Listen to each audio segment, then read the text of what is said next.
analysis with over 70 years combined experience. This is the Bob Ryan and Jeff Goodman podcast. NBA, some college, little bit. It's time for Bob Ryan, Jeff Goodman, and Gary Tanguay here, brought to you by Prize Picks, the exclusive daily fantasy partner of the CLNS Media Network. Pick more, pick less with Prize Picks, obviously. Jeff is still covering the NCAA tournament. He will come up from there at some point after the Final Four. Bob Ryan is loaded and ready to go, people. Let me tell you, he has done his homework, loaded up on all kinds of Celtics stuff. So I will give you the floor as the Celtics are playing great right now, just peaking at the right time. I want people to live in the moment. I want them to understand that things can go wrong in the playoffs. I'll give you Exhibit A, 1972, 73, 68, and 14. Havlicek got hurt, end of story. Right. So please appreciate what they are giving you. Right now, they have won, of course, 9 in a row and 14 of their last 15. Since January 29, they are 23-4. And they have just concluded a record-breaking franchise road trip, 6-0, breaking the record of 5-0 set by the 72-73 team, okay? But the interesting difference between the two road trips is this. The victory margins of the 72-73 team, 105-101 at Chicago, 104-101 at Kansas City. Well, I don't know if it was in Kansas City or Omaha that year, but I had to look it up. Yeah. 112-105 at Portland, 110-106 at Golden State, and 106-105 at Seattle. The total victory margin in the 5 games was 19 points, an average of less than 5 per victory. This trip, 121-99 at Utah, 129-116 at Portland, 113-95 at Sacramento, 132-102 at Phoenix, 121-111. What happened at San Antonio? 117-103 at Memphis. All double figures, plus 22, plus 13, plus 18, plus 13, plus 10, plus 14. An average of 17 points a game victory margin on the road. Ladies and gentlemen, this is one of the greatest runs any team has ever had in the 76-year history of the NBA right now. This is an extraordinary road trip. Is there an asterisk because of the 3? Well, the number, yeah, there is the victory, yeah, the margin. But nonetheless, I'm sorry. The other one was a triumph of other sorts, 73, excuse me, by winning by 4-3, 7-4, and 1. That tells you something about that team, okay? Right. And now, one of my favorite things is I looked up what the ticket prices were. Okay. The Boston Celtics ticket prices for the 72-73 season topped off at $7. Gee. There were 5 ticket brackets, 7, 6, 5, 4, and 3. The most expensive ticket in the NBA was, guess what? The Knicks. Of course. $10.50 tops. Oh my God. LA $7.50 tops, and Portland $7.50 tops. Everyone else, Celtics included, were $7 or less tops. Just so you know. Okay. Now, one other thing. Celtics with this victory last night are 32-7 on the road. They are they're going to break the franchise record of road victories, which is set in back-to-back years. 2 years out of 3. 72-73, they were 32-9 on the road, en route to a 68-13 season. In 74-75, they were 32-9 on the road, en route to a 60-22 season. This team is 32-7 on the road. We don't know where it's going to end, but clearly they're going to break it. So that's extraordinary too. So I just want to put these things into what they're doing in perspective. People, please Please appreciate it. Well, to go back to my point, the three should be taken into consideration, but the other team can shoot it too. Oh, So, good. Oh, yeah. you know, I mean, it's They'll be kind of all all even, oh, right? no. So for the numbers, right? For the numbers, of course, the three affects things. But I still think that if you're we all 6 victories on this road trip in double digits. I'm sorry. It is noteworthy. It's praiseworthy. It's extraordinary, and I want to salute these guys, and I want people to appreciate it. And don't fall for any talk show blather about championship driven and all that nonsense. You don't know what's going to happen. The most important thing going into the playoffs is health. Nothing matters more, Right. including home court. So don't worry about that. Cleveland's going to have a home court if and when they meet Cleveland. That presupposes Cleveland won't have a roadblock on the way to the finals. They've never been there before. They've never been in this situation. We'll see how they react. Okay, fine. I like the team, believe me, but they have something to prove. So we'll see if they can reach the finals with their gaudy record. Well, So, your all right, numbers, your numbers, Bob, if I may interject, your numbers support uh, the thought that the Celtics will be, if they do and play Cleveland, will be playing on the road, but those road numbers make the Celtics the favorite. I mean, what team will go into a playoffs with more confidence on the road than the Celtics? Nobody. How can Nobody. they? Right. That's part A, what's on my mind. Part B, what's on my mind about the Celtics and what they're doing is that they're now within reach of a 60-win season, which, if they do, will be the 15th in franchise history. Wow. Which, of course, is the most, followed by the Lakers with 10.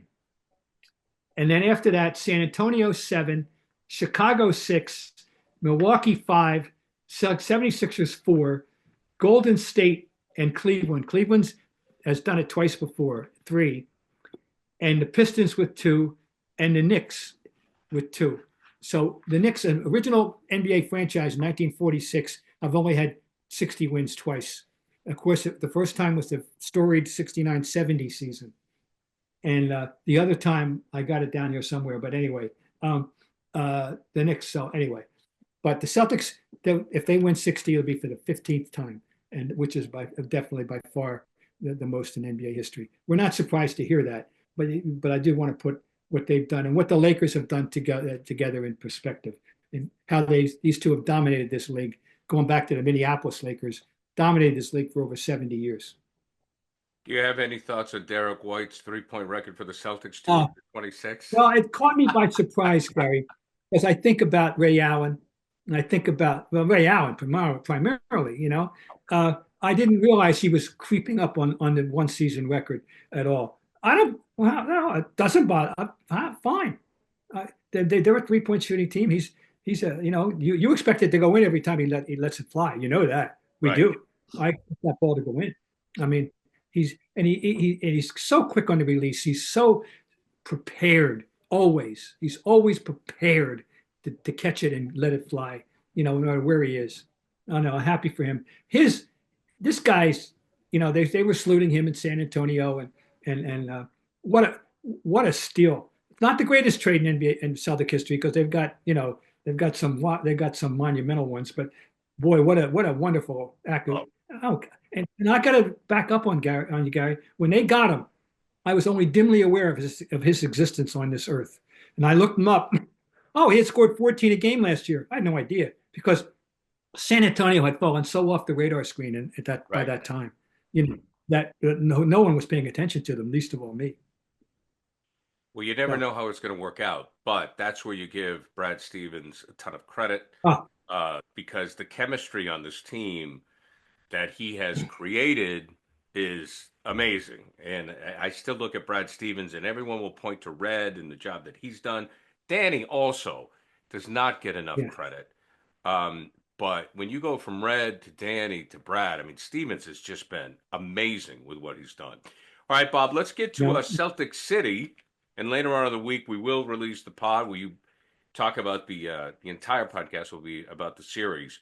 Your thoughts on this week's edition, where they were focusing on 84 and they beat the Lakers.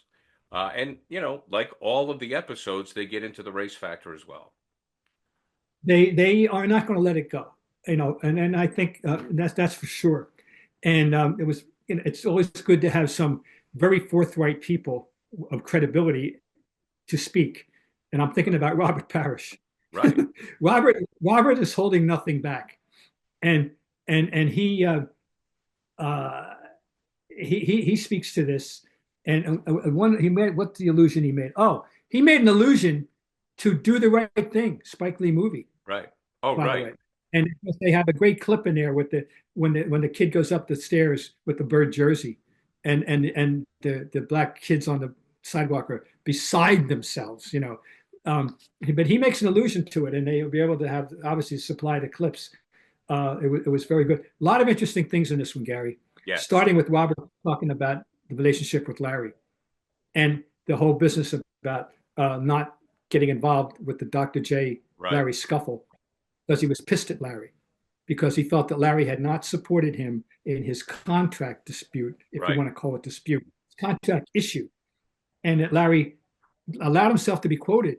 And I saw, and they put that quote up on the highlights, and and I had forgotten about this. I heard about this before the doc, and I forgot that Larry had said, well, if he has to go, he has to go. We got other talent in the team. That was, and see that's a he's if he said it, he said it, and it's out there forever, because it's in there. Robert, that hurt Robert. Robert never let he could not shake that. But I have to balance that out with something I remember in the '86 in the Michael Jordan 63-point game. The two biggest baskets of that game in the overtime were, one, an inside-out pass from Max to Seasting at the foul line for a jump shot, and B, a pick and roll that Larry executed with Robert, giving Robert the ball in the roll, and Robert stuck in like a 13 or 14 footer. And he had not yet, at that point in the game, in the second overtime, had not made an outside shot all day. He had only had inside stuff. And Larry didn't hesitate giving him the ball. And I'm sure, and Larry was quoted afterward. I remember, I may have asked the question, but I know I wrote about it.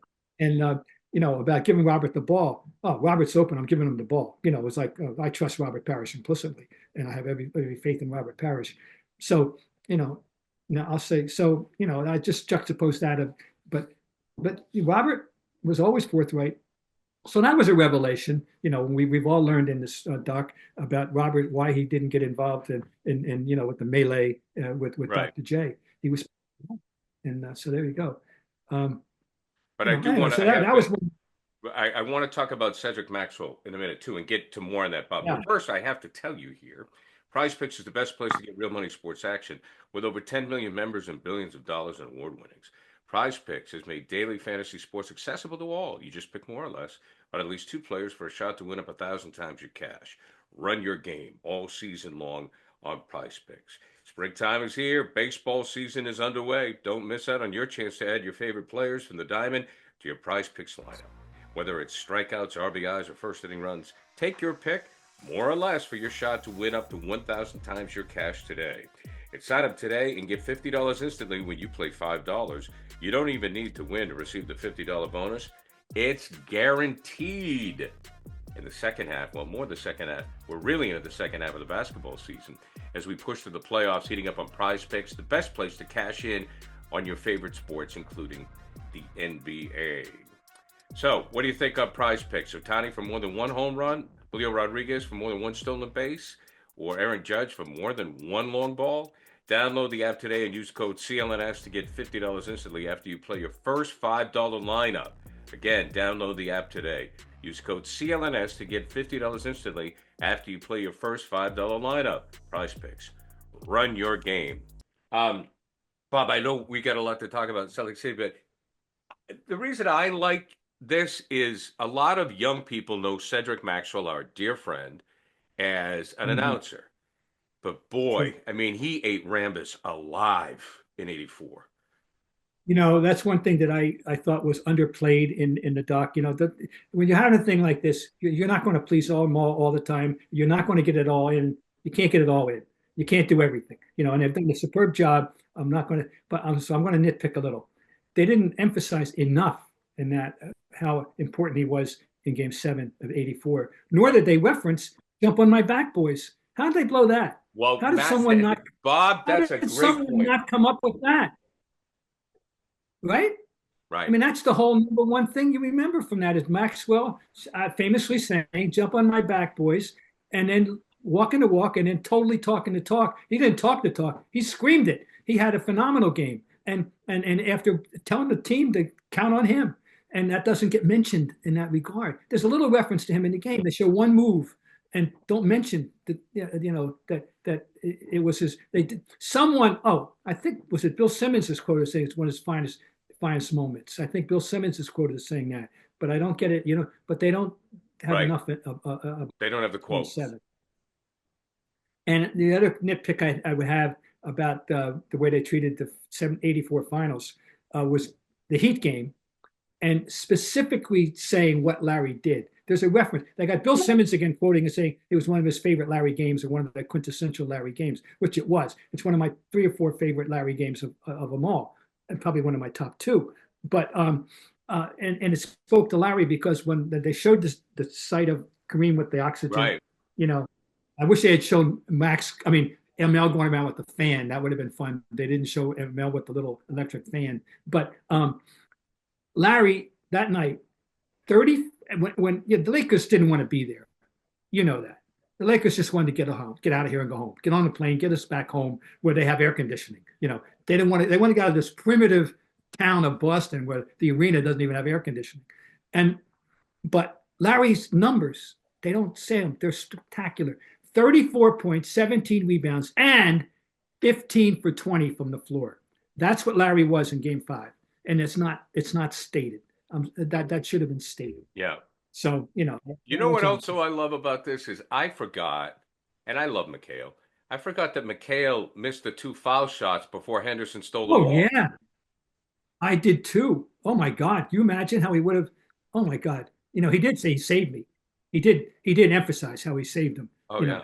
So that's good, and that's why I'm so glad that now another generation will be aware that Gerald Henderson belongs as an important part in Boston Celtic history, and I'm rather happy that they have allowed me to say that it was a bigger steal than Havlicek's because Havlicek preserved a 1-point win. They were going to win anyway. There's no guarantee that the 76ers were going to score, right? Right. This won the game, period. Changed the series. And they had to have it. And you said change the series. Yes, and they were outplayed in that game too. They were badly outplayed in Game 1. And I remember the great line from our friend Dan Shaughnessy. He said, and the lead he had in his game story is stuck in my head. They were heat-seeking missiles in purple and gold. That's how he described the Lakers that night in that Game 1. So, and they outplayed them in Game 2, but the Celtics hung around, and Gerald Henderson saved the day with the pass that Worthy made. Yeah. And also the McHale taking down Rambis. Because they said, look, this is where Casey Jones needs to get credit, because from what the documentary said, because the perception of Casey was always roll out the balls, give the ball to Larry, joke, ha ha ha. But Casey said, boys, you got to start knocking heads, right?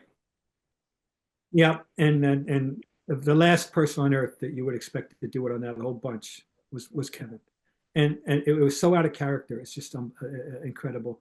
I believe, and I have maintained this now for 41 years, that changed Pat Riley's outlook on basketball forever. Right. That affected. He was never going, and that they were basically that and the whole series. They were out toughed. The Celtics beat them on the offensive boards. They were outplayed more. I bet they were behind in the scoreboard a lot more than the Lakers were. In the 7 games. But the Celtics toughed it out and won. But that plays, and that led to the Knicks and the thug ball that he coached in New York. I'm telling you, he never. And right now, he comes back the next year. He beefs up. He gets Mitch Kupchak. Not that Mitch Kupchak was a dirty or player. No, he wasn't Rick Mahorn. He wasn't. But he was physically tougher. He just was. And he gave him an element that they did not have in 84. And they won that series in 85, as you know. And I think it changed Riley's outlook forever. I tried to get him to say it once. He wouldn't quite go there. But I'm sorry. I believe it. Yeah. Well, Bob, we'll have more on Celtics City coming up later on when our podcast, the entire podcast, is dedicated to the show. So, some other things that Mr. Ryan would like to talk about. These numbers are really sad. 214 of 485. Games played by Zion as he is out again. That's not even 40% of his career on the floor. He's been in the league 6 years with a possible availability at this moment of 200 and no, I got the numbers, but 480 some odd games in which he's played 200 plus. He's played in 40%. Oh, 214. Okay. Up to last night, he was available for they played 492 regular season games since he joined the team, of which he's played 214. Not even 40% barely. Okay. During which he's averaged 24.7 points, 6.6 rebounds, and 4.3 assists. He's a wonderful player. That's and from everything I've heard, he's a nice young man. He's a nice human being. He's a worthy person. And you know, you feel, but that body, we questioned it from day one, that whether that body was suitable for basketball. Right. For what and just the parties he plays. It wasn't a basketball body. And it's betrayed him completely. So he's out again for the rest of this season. Who knows, you know, where they go from here. By the way, they also lost C.J. McCollum for the rest of the year. Not that they were going anywhere. Right. And you know, but Zion Williamson is just a sad basketball story. He's also a great personality. Yeah. Like I remember, because he's big. He's like great for the league. You like him when he was playing in college. He blew out the sneaker. I mean, he was one of those guys that you just want to watch. You know, it's too bad. One of the things I most remember, Gary, is one of the most great plays that he made as a senior wasn't a shot; it was a pass. I don't remember it was specific nature of it now, but I remember being impressed at the time that it was the pass that got my attention as much as any shot that he made or any move to the hoop that he made. But the fact is that when he's out there, he imposes his will on the game. You can't stop him from going where he wants to go. You know? Unfortunately, the body just won't allow him to keep doing it forever or for very long. Yeah, it's too bad. So we've had a lot to talk about with the NBA, but of course you've been watching the NCAA. How do you feel about how everything is shaken out now? You mentioned Duke could be. Yeah, you know, the big debate, it's very interesting. And it's good for them that there's a topic that gives people to sink their teeth into, good for college basketball, no matter which side of the fence you're on, which is people are lamenting the fact that Cinderella was murdered. Cinderella, right. Somebody came in and they ransacked the house. Then they did away with Cinderella this year. Okay. And so what we're left, we have only, I believe, one other time since they had seeding seeding began in 1985. Okay, as far as I know, and when the tournament went to 64, and the seeding, as we know, has been taking place now for 40 plus years. It's only one other time 4 number ones made it. I think it was 2017, but you can, whenever, it doesn't matter. One other time we've got 4 number ones, which means we've got possibility. We've had some very good games to get there. And we may, hopefully we've got possibility of at least one epic game next weekend in San Antonio, at least one. And we've got, Florida and Auburn, Duke and Houston. Duke and Houston will be a fascinating confrontation given Duke's offense and Houston's defense. We're going to find out who imposes his will on the team. But anyway, so having 4 number ones is a good thing now. Now it's a good thing. But the charm of the tournament for many of us, as it's evolved over the years, and I've been following this tournament literally since the 50s, is the first weekend and leading into the regional. We had the peak couple of years ago when we wound up with San Diego State and Florida Atlantic in the Final Four. No one on earth would have ever. There was certainly no perfect brackets anywhere in the world filled out that year. This year, maybe there were. I know I had in mind to get there. These are the Final Four that I picked. I'm just saying, and I'm sure there's millions others. Same thing. I actually picked the right Final Four. Well, there happened to be 4 number ones, and I really didn't do it with an eye card that they were number one. I just filled it out, and oh God, look at this! I got all 4 number ones.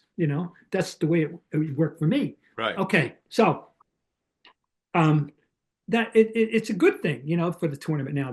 I'm looking forward to this weekend in San Antonio because we don't know. Now, one team has played in all this greatness. One team has established itself as a favorite. I don't think most people are going to agree Duke's the favorite. I won't go so far. I've seen someone write or say it's theirs to lose. No, I don't go that far. I got way too much respect for the other three teams, particularly Houston and Florida, a little more than Auburn. I'd be most surprised if Auburn wins, okay, of the four. And I won't be remotely surprised if Florida or Houston win. And I'm picking Duke. But Auburn would constitute a Bob Ryan upset, and not a great one, but something of it. Okay, but we do have four number ones. Duke is playing. They've proven one thing we know. They can play very well without Cooper Flagg on the floor. They've got 3 lottery picks, Gary, in the starting lineup. And guess what they all have in common? They're freshmen. I know. And in a world where everybody's talking about the transfer portal and Bruce Pearl's going to put a guy on the floor at Chaz Baker Mazzara, 4th school. I know. I think the first was a JUCO, but 4 schools, okay? Three major schools. Lots of guys. That's not even remotely uncommon now. Guys playing for 3 schools, you know. But Duke's going to win this if they win it with 4 freshmen, 3 of whom start, which is in this day and age going against the grain, which is great. But they're far more than Cooper Flagg. That big kid, Malak, oh boy, he's 7'2". He takes up a lot of space, very athletic. And Kanoble, he's going to be a top 10 pick or top 12 pick. And he's a wonderful player there. But the other thing that's interesting is that, boy, people are praising John Shire. Not easy to follow the legend. We know the history. We know the stockpiling the history of guys who ran afoul of trying to follow the legend. Well, he's following the legend rather well. And turns out there was a great pick by Krzyzewski to get him the job. So anyway, I think it's going to be a really good Final Four. I would say though, the advice: Duke and Houston, with Houston's involved, take the under. That's my advice. What do you think about Cooper in the NBA? He'll fit right in. He can go. He'll obviously certain teams. He's a born Popovich Spur. He knows the game inside out. That's a type of player. But those days are gone, San Antonio. But hey, if they got Wembanyama, who knows? That would be a very interesting pairing. Whoever gets him, he does it all. He touches all the bases, and he's including defense. And the thing is, this kid just turned 18 in January. And think about what he did last summer. Yeah, it's crazy. Against the pros. No, he's ridiculously precocious. If you're Pop, would you take Jaylen Brown in a package for Cooper Flagg to play with his guy Wembanyama? I know that's a very intriguing one.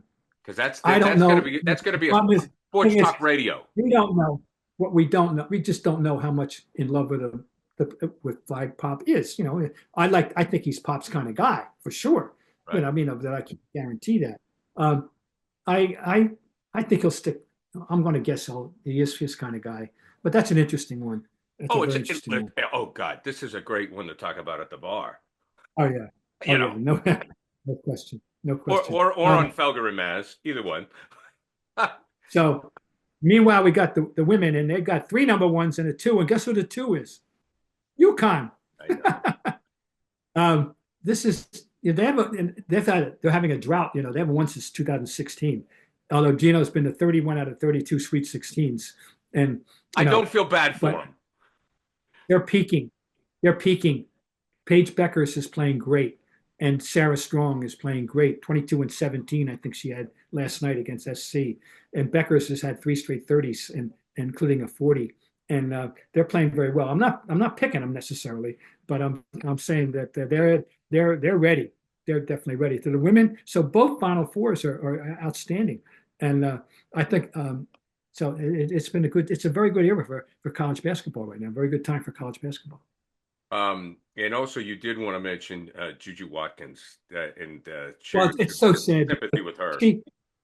she was getting, there was a wonderful story in the Athletic did, which means it was in the New York Times because they don't have a sports section anymore. They just run the Athletic every day. Literally, I'm not being facetious. No. I know that's the deal. They gave up having a sports section, and they own the Athletic, and they do daily reporting at all. They had a great story about her impact in Southern California, including a 3-story mural. No, she's become a super duper out there, the Caitlin Clark of 2025 in LA, and she's playing at the peak of her game, and then she tears her knee up, and they gave it a good fight. They didn't get blown out by UConn, but God knows what would have happened. You got to wonder, if they weren't the best team with her, and it's too bad, and you feel bad for her. It's a knee, because hopefully, it'll be repaired, and she'll go on and have a fine career that she deserves.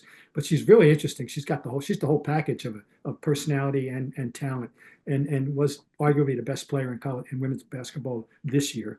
And it's a shame. That spoiled would have been a real epic confrontation last night. But they held their head up high. But UConn, had a few more horses.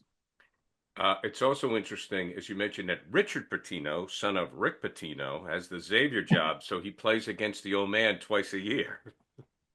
Yeah, they played each other 4 times over the years, and he's won 3 out of 4, I believe. But Rick said that's one thing, but he didn't want to play him in his league. I mean, no, he didn't discourage him. In fact, he was happy for him to get the job. He thinks Xavier's a good job. Rick does. When isn't it a good job? I mean, that's always a good job. A good job. Not that Oklahoma's New Mexico's a bad job, but this Xavier's in the Big East. It's a good job. So now we're going to have Pitino v. Pitino twice a year. Boy, you think the Post is going to have fun with that? Oh my God. Well, but they're also, correct me if I'm wrong, but when I've seen interviews with Richard, he's kind of the opposite of the old man, isn't he? Yeah, he's just, he's not the old man. He's a little laid back. He's himself. I'm sure he figured this out a long time ago. I'm not going to compete with Dad personality wise. Well, also another thing, Bob, we sit here as fans and members of the media, and we judge these people in sports. Okay. And I've always felt this way.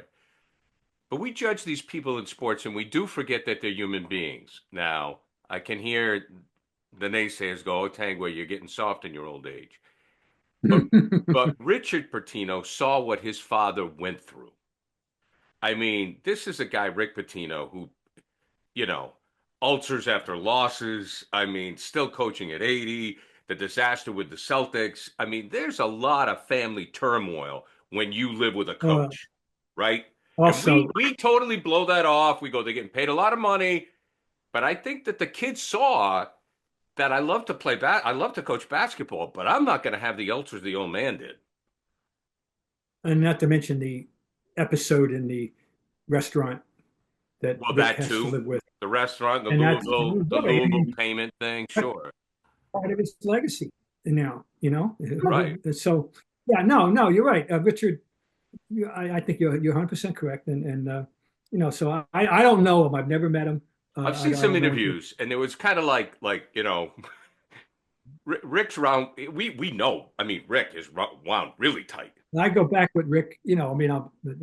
It's hard for me to grasp the idea of him being a 24-year-old coach at UBU, and I remember I had lunch with him when he got the Providence job, and I had lunch with him at Famous Murphy's in Providence, and Murphy's Deli, which everybody knows in the college basketball world, and he was telling me about this kid, Billy Donovan, who he told him, he said, "You got to lose 15 pounds or you can't play for me."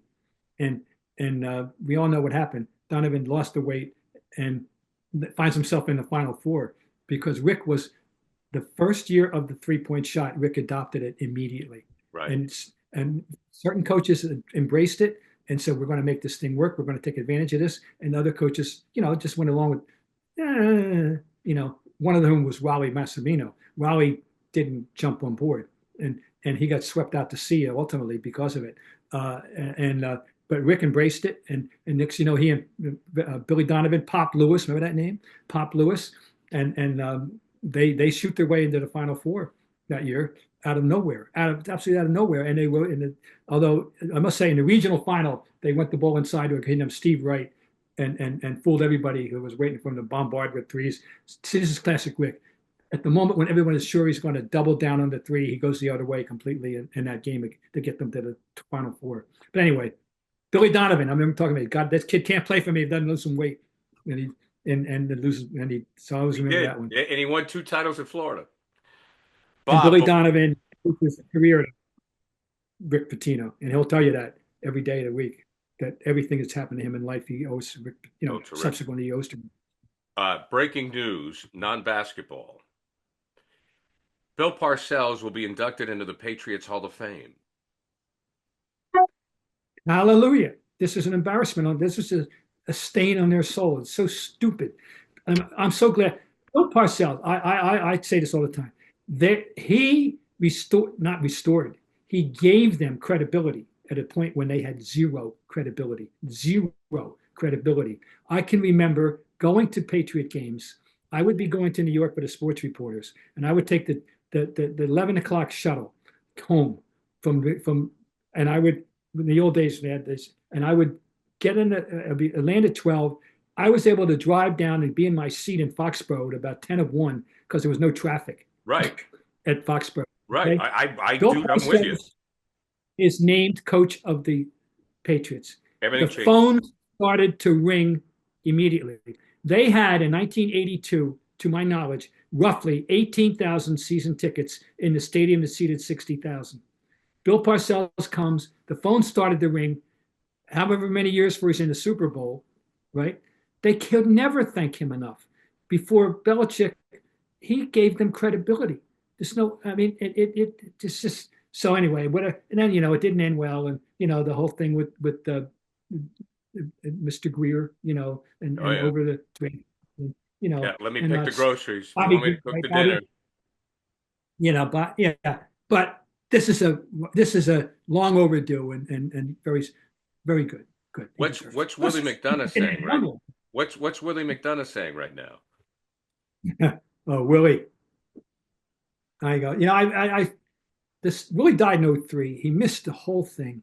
The whole explosion. Yeah. He got one.